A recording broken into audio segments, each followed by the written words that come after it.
So guys, আগের এপিসোডে discuss করছিলাম ব্যাশ ইন বার্লিনের কিছু বড় বড় চমককে নিয়ে, যে ম্যাচ কার্ডগুলো হয়তো ডাব্লিউডাব্লিউ প্রিপেয়ার করবে আর কিছু সপ্তাহের মধ্যে। কারণ এখন তো জাস্ট হালকা ফুলকা জাস্ট ম্যাচ কার্ড দিয়েছে, যেগুলোকে নিয়ে অলরেডি ক্রিটিসাইজ হচ্ছে, আর কি বলবো। কিন্তু এই যে ব্যাশ ইন বার্লিন, এটা কি লিড করতে চলেছে WW bad blood premium live ইভেন্টকে নিয়ে? কারণ ডেফিনেটলি বুঝতে পারছো, ব্যাড ব্লাড মানে ডাব্লিউডাব্লিউ কিছু খতরনাক প্ল্যান তো নিশ্চয়ই করছে, আশা করা যায়। Even inside Helena sell match তো অবভিয়াসলি একটা বড় রাইভেলরি বিল্ড আপ, তো অনেক কিছু। তাহলে কি ব্যাশ ইন বার্লিন থেকে প্রিপেয়ার হবে? দেখো, প্রথমেই যদি আমরা কথা বলি যে রেন্ডি অর্টন আর গুন্থারের কি রিম্যাচ হতে পারে, যে ব্যাশ ইন বার্লিনে যেটা হলো, অবভিয়াসলি বুঝতে পারছো গুন্থার রিটেন করে চলে যাবে, তো রেন্ডি অর্টন ফিউরিয়াস হয়ে গিয়ে অ্যাটাক করবে, আর এখান দিয়ে রেন্ডি অর্টনের ধীরে ধীরে হিল ক্যারেক্টারের বিল্ড আপ, সেখান দিয়ে আমরা ব্যাশ ইন বার্লিন থেকে আমরা দেখবো ব্যাড ব্লাডে যাচ্ছে এই রাইভেলরিটা। তো এটাও একটা ক্লাসিক হতে পারে। দেখো, আমি কিং অফ দ্য রিং এর ফাইনালটাকে ধরছি না, কারণ আমরা এখান থেকে রাইভেলরিটার বিল্ড আপটা বলবো, তো সেটা কিন্তু অ্যাঙ্গেল হতে পারে। আর দেখো, গুন্থারের টাইটেল রেনে এখন একটা স্টোরি লাইনের মেজর দরকার, তো সেক্ষেত্রে Randy Orton classic build up দিতেই পারে, নো ডাউট। কিন্তু হ্যাঁ, সেক্ষেত্রে কি তাহলে ওই ম্যাচে রেন্ডি অর্টন টাইটেল জিততে পারে? দেখো, যদি এই ম্যাচ কার্ডটা হয় তাহলে আরো ডিটেলসে ডিসকাশন করা যায়, কিন্তু হ্যাঁ, ভাবা তো যাচ্ছে যে এরকম হতে পারে। তার থেকে শুরু করে Rhea Ripley versus Liv Morgan inside Helena sell match, দেখো এটা ডেফিনেটলি ডাব্লিউডাব্লিউ প্রিপেয়ার করার চেষ্টা করবে, কারণ যেরকম ভাবে এটাকে মানে ফিল দিচ্ছে, তো সেটা অনলি অপশন যে তোমরা এই লেভেলে নিয়ে যাও, তো এটা খুবই দরকার। আমার মনে হয় যে এটা খুবই দরকার, তাই জন্য দেখো এটাকে প্রিপেয়ার করতেই পারে। কিন্তু একটা সব থেকে বড় ম্যাচ যেটা আমরা চাইছি একটা হাইয়েস্ট লেভেলে যাবে, সেটার কি ডাব্লিউডাব্লিউ ধীরে ধীরে একটা আঁচ দেবে, সেটা হচ্ছে গাইস ডেমিয়ান প্রিস্ট আর ফিন ব্যালারের ম্যাচ। হ্যাঁ, point to be noted, Finn Balor, not Demon Balor. তো সেক্ষেত্রে গাইস এটা একটা অ্যাঙ্গেল হতে পারে যে ডাব্লিউডাব্লিউ ডেমিয়ান প্রিস্ট আর ফিন ব্যালারের ম্যাচ করলো, আর এই ম্যাচে আমরা দেখবো যে ডেমিয়ান প্রিস্ট হয়তো ফিন ব্যালারকে হারিয়ে দিতে পারে, আর সেক্ষেত্রে ফিন ব্যালার ফিউরিয়াস হয়ে গিয়ে ধীরে ধীরে ডিমন ব্যালারের ক্যারেক্টার নিয়ে আসবে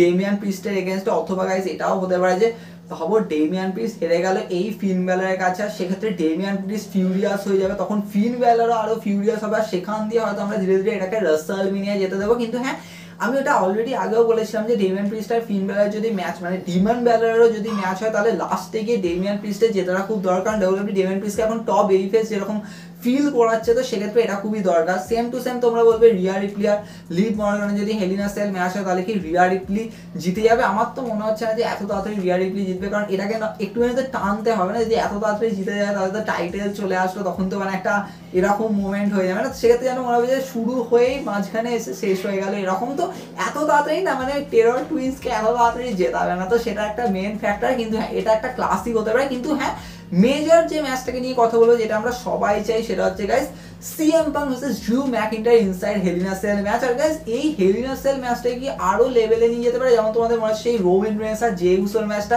হেলিনা সেলে আই কুইট ম্যাচ হয়েছিল, তাহলে কি এখানে এমন কিছু হতে পারে যে হেলিনা সেলের মধ্যেও কিছু একটা স্টিপুলেশন থাকবে? দেখো, আই কুইটও হতে পারে, ইভেন অনেক রিপোর্ট আসছে হোয়াটএভার স্ট্র্যাপ ম্যাচও হতে পারে গাইস হেলিনা সেলের মধ্যে। ইভেন আমার মনে হচ্ছে ব্যাশ ইন বার্লিনে কি স্ট্র্যাপ ম্যাচটা হয়ে যেতে পারে।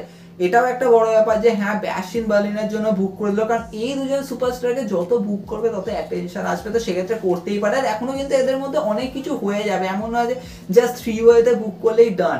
এদের মধ্যে ভাই 5-6টা পিএলইও চালিয়ে দিতে পারে, এরকম ব্যাপার। হ্যাঁ, এটা ঠিক যে হেলিনা সেল ম্যাচটা যদি হয়, তাহলে কি ওর মধ্যে সেথ রলিন্সের ফাইনালি আমরা বড় সড়ো ইন্টারফারেন্স দেখতে পাবো, কারণ এখনো তো ভাই সেথ রলিন্স কিছু করেনি, তো সেটাও একটা মেজর ব্যাপার। কিন্তু গাইস এবার যদি আমরা মেইন ডিসকাশনে আসি, সেটা হচ্ছে যে রোমান রেন্স। ভাই রোমান রেন্স যদি ব্যাশ ইন বার্লিনে কোনো ম্যাচ খেললো না, চলো ঠিক আছে, তাহলে প্রথম ম্যাচ ভাই রিটার্নের পরে সেটা কি তাহলে ব্যাড ব্লাডে হবে আর এগেনস্টে হবে গাইস জ্যাকব ফাডু। কারণ রোমান রেন্স জ্যাকব ফাডুর ম্যাচটাকে ডাব্লিউডাব্লিউ চাইছে হ্যাঁ একটুখানি টাইম দিয়ে প্রিপেয়ার করবে, সেক্ষেত্রে সোলো সিকোয়ার ওপর রোমান রেন্স যেতে যাবে, তো তখন সোলো সিকোয়াকে বাঁচাতে আসবে জ্যাকব ফাডু, আর সেখান দিয়ে জ্যাকব ফাডু রোমান রেন্সের ম্যাচটা সেট হবে। হ্যাঁ, এটাকে আমি হেলিনা সেল বলবো না, কিন্তু ডেফিনেটলি ম্যাচটা ব্যাড ব্লাডের জন্য স্পেশাল হবে, নো ডাউট। কিন্তু আরো একটা অ্যাঙ্গেলে ডিসকাশন করে, যেটা একটু বাদে আসছি, কিন্তু হোয়াট অ্যাবাউট আমাদের undisputed WWE champion Cody Rhodes? কারণ আটলান্টায় যেহেতু ব্যাড ব্লাড হচ্ছে, তো কোডি রোডস কি ম্যাচ হবে? তাহলে কি কোডি রোডস আর কেভিন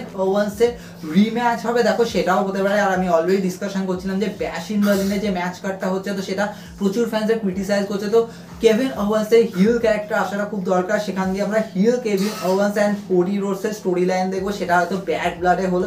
আমি হেলিনাসের স্ট্রাকচার হতেও পারে, দেখো এটা হলে সেক্ষেত্রে আনডিসপিউটেড টাইটেল হেলিনাসের স্ট্রাকচারের মধ্যে ডিপেন্ড হচ্ছে, এটাও প্রচুর বিগার হবে, তো সেক্ষেত্রে এটাও করতে পারে। কিন্তু আমার জন্য মনে হচ্ছে হেলিনাসের ম্যাচ কি তাহলে আরো বেশি হবে, কারণ ওমেন্স ডিভিশন থেকে একটা, মেন্স ডিভিশন থেকে একটা, তো এটাই এনাফ নাকি আরো বেশি করবে, দেখো করতেই পারে, সেটাও একটা অ্যাঙ্গেল হতে পারে। তাই আমার মনে হচ্ছে দেখো এখানে কিন্তু হাই লেভেলের ফিল আসবে যদি কোডি রোডসের title defend obviously inside Hell in a Cell. Kevin Owens দেখো ম্যাচ তো ডেলিভার করবে, কিন্তু প্রচুর ফ্যান্সরা বলছে ভাই কেভিন ওভান্স তো এমনি হারবে, তো তাহলে এটার উপর ওই ফিলটা হতে, আর কেভিন ওভান্স হিল ক্যারেক্টারে তো চলে আসলো, কিন্তু তারপরে কি হবে, মানে তারপরে কেভিন ওভান্স কি করবে, তো অনেকে না মানে এই মুহূর্তে না কেভিন ওভান্সকে ওইভাবে সিরিয়াসলি নিচ্ছে না, তো সেক্ষেত্রে আমার যেন মনে হচ্ছে হ্যাঁ ব্যাড ব্লাডের জন্য লাস্ট যে আমার পসিবিলিটি মনে হচ্ছে যে ম্যাচটাকে সেট করতে পারে, যেটাকে নিয়ে আমরা অলরেডি অনেক আগে ডিসকাশন করেছিলাম, কিন্তু সত্যি কি তাহলে এটাকে প্রিপেয়ার করবে, সেটা হচ্ছে গাইস রোমান রেন্স আর কোডি রোডস টিম আপ করবে এগেইনস্ট সোলো সিকোয়েন্স জ্যাকব ফাটুয়ার।